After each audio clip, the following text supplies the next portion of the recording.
যারা কোনো রাজনৈতিক দল করে, শুধু একই দল করে, তারা কেমন মানুষ আল্লাহ জানে। কারণ যে অন্যায় করে আর যে অন্যায়কারীকে সাহায্য করে, তারা দুজনে সমান অপরাধী।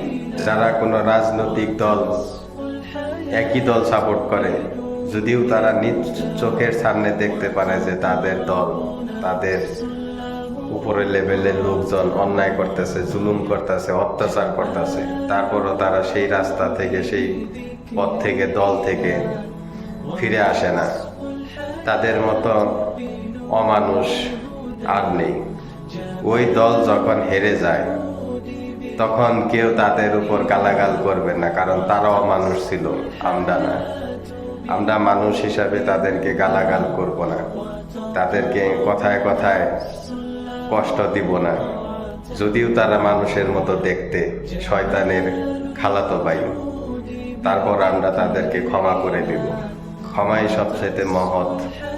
মোট কথা হচ্ছে, কোনো রাজনৈতিক দল বড় কথা নয়, বড় কথা হচ্ছে হক এবং সত্য প্রতিষ্ঠা করা। যেই দল হক এবং সত্য প্রতিষ্ঠা করবে, সেই দলের সাথেই থাকবো।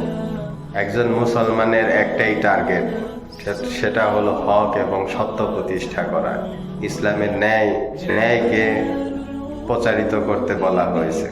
তাই সমাজে হক, সত্য, ন্যায় প্রচার যেই করবে, আমরা তারই সাথে থাকবো ইনশাআল্লাহ।